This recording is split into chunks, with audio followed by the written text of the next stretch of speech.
In 1945, World War II ended. For most of the world, that was the end.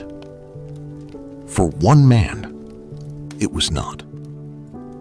While cities were rebuilt, while satellites were launched, while a man walked on the moon, Hiroo Onoda was still in the jungle, still fighting, still waiting for orders that would never come. For 29 years. To understand how a man could spend 3 decades fighting a war that no longer existed, you have to understand the one thing that defined everything about Hiroo Onoda. He believed that an order, once given, could only be canceled by the person who gave it. And until that person came, no leaflet, no newspaper, no loudspeaker, no family member calling his name from the tree line would change a single thing. Hiroo Onoda was 22 years old when he arrived on Lubang Island in the Philippines on December 26, 1944. He had been trained as an intelligence officer at the Nakano School, Japan's most elite military intelligence program. His training taught him one thing above everything else. Survival itself was a form of duty. Before he left for Lubang, his commanding officer, Major Yoshimi Taniguchi, made him a promise. It may take 3 years. It may take 5, Taniguchi said. But whatever happens, we will come back for you. His orders were absolute. Conduct guerrilla operations. Never surrender. Never take your own life.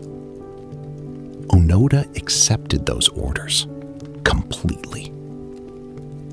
On September 2nd, 1945, Japan formally surrendered. Onoda did not know. In October 1945, a leaflet fell from the sky above Lubang Island. It read, "The war ended on August 15th. Come down from the mountain." Onoda and his 3 companions read it carefully, and then they concluded it was Allied propaganda, a trick designed to lure them out of hiding so they could be eliminated. The logic was not irrational. They had been trained to expect exactly this kind of deception. Every leaflet, every newspaper, every broadcast confirming Japan's surrender was filed under the same category: lies designed to end the resistance. The 4 men lived on coconuts, bananas, and rice they took from village stores at night. They repaired their uniforms by hand. They maintained their weapons. They kept records. They believed they were doing their duty. In 1950, Private Yuichi Akatsu made a decision the others could not understand. He walked away from the group, alone. After 6 months alone, he surrendered to Filipino forces. To Onoda and the remaining 2, this was not liberation. It was a security failure. They moved deeper into the jungle and became more careful. In 1954, Corporal Shimada was gone, lost in an exchange of fire with a search party. 2 men remained. In 1952, the Japanese government had dropped letters from aircraft, letters written by the families of Onoda and Kozuka, urging them to come home. Onoda's family, his brothers, his parents. He saw the letters. He concluded they were forgeries. Enemy deception was too sophisticated. No letter could be trusted. By 1972, 27 years had passed. Onoda was 50 years old. On October 19, 1972, Private Kozuka, his last companion, was gone. Onoda was completely alone. For 2 more years, he continued the mission. Alone. In February 1974, a young Japanese adventurer named Norio Suzuki arrived on Lubang Island. He had told his friends before leaving Japan that he was looking for 3 things. Lieutenant Onoda, a panda, and the abominable snowman, in that order. After 4 days of searching the jungle alone, Suzuki found him. Onoda emerged from the undergrowth, rifle raised. Suzuki stayed calm. He told Onoda he was Japanese. He told him the war had long been over. Onoda listened, and then he said the same thing he had always said.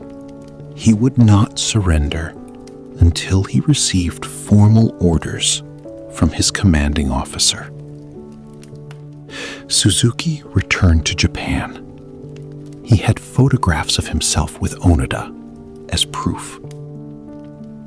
The Japanese government began searching for Major Yoshimi Taniguchi. The man who had promised to come back had become a bookseller. They found him. And on March 9th, 1974, Major Taniguchi flew to Lubang Island. Onoda was brought to the meeting point in the jungle. He saw Taniguchi for the first time in 29 years. Taniguchi read from an official order. In accordance with the Imperial Command, all combat activity has ceased. Units and individuals are to cease operations immediately. Onoda listened to every word. And then he wept.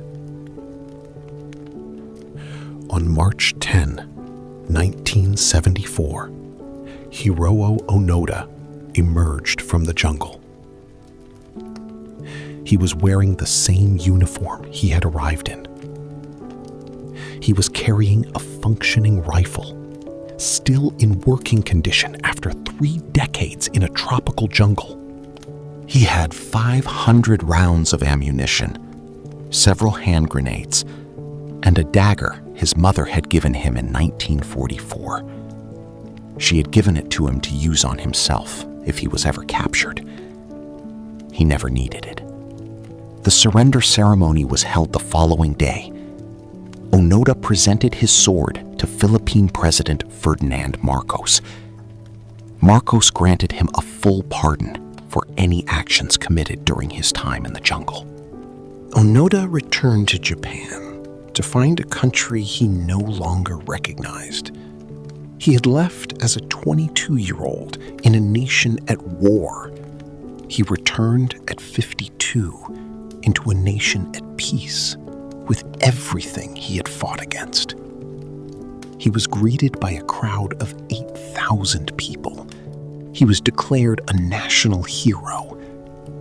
But Onoda could not stay. The Japan he came back to felt more alien to him than the jungle he had just left. He moved to Brazil, where his brother lived, and became a cattle rancher. In 1984, he returned to Japan. He spent the rest of his life running outdoor education camps for young Japanese people, teaching them the survival skills he had learned in 30 years alone in the jungle, teaching them the value of commitment. Hiroo Onoda passed away on January 16, 2014, at the age of 91. He outlived the war by 69 years. When a reporter asked him in 1974 what had been going through his mind during those 29 years in the jungle, he answered without hesitation. "Nothing," he said. but accomplishing my duty. 30 years in a jungle. One order. One man who never stopped believing it. Stay with us for more stories of the people history forgot to bring home.